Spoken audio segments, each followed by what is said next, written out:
Hello. So I've been getting a lot of requests for tutorials on how to create the Dowel Rod Bow. And I have a couple finished ones here actually.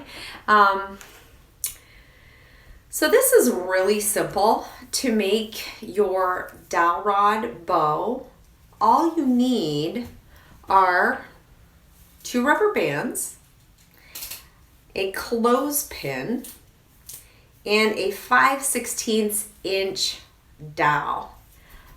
This dowel I had cut to 29 inches, which is the length of a full-size violin bow. But you can also cut them shorter or to other sizes to suit your needs and the students that you're going to be working with. So this is really simple. I'm not very good at crafts, and so the way I went about this is you simply take your clothespin, and we're going to leave a little bit of space on the end of the bow to kind of replicate what would be the screw. And the clothespin is going to serve as your frog.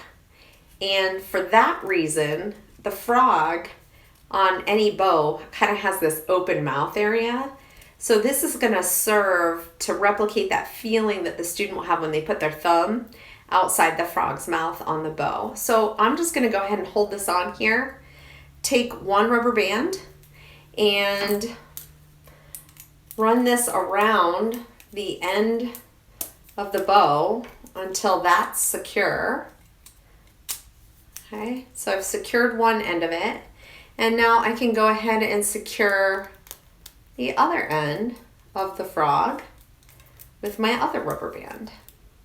And those of you that have more craft skills or more time, you could go ahead and obviously make this look really lovely. I do also sometimes like to mark onto my bow or my dowel rod bow, that the thumb is going to go about here.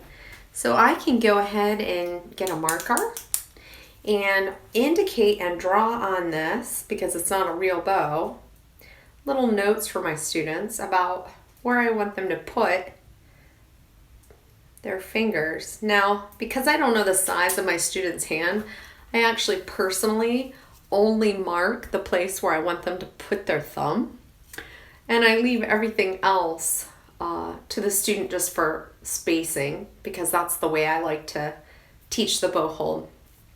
So there's one other component that I like to put with the bow, the Dowel Rod Bow, for my students to use, which will really help them develop their bow arms and their bow holds. I'm just pulling this off, and that is a milkshake straw. So this is, or a bubble tea straw. This is one of these thicker straws that you get, and you can get them very inexpensive online.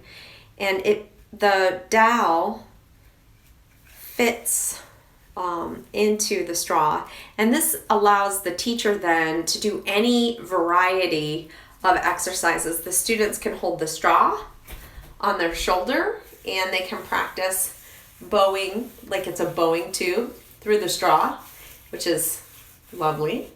If you have a cello or bass student, they simply have to take this and keep it parallel to the floor or parallel to where the bridge would be and practice that same motion. The other thing we can do is flip this implement over, place the frog on the student's shoulder, because now if they squeeze, the straw won't move. So it helps to keep this bow loose and in a straight trajectory, helping with all those joints. And the same thing again for the cellos and basses. They just have to reposition and put their body in the format they would be in for doing their bow holds. So this is the Dowel Rod Bow. So that my students don't lose their straws on the way home, because this is in their care package, I go ahead and add 1 more rubber band.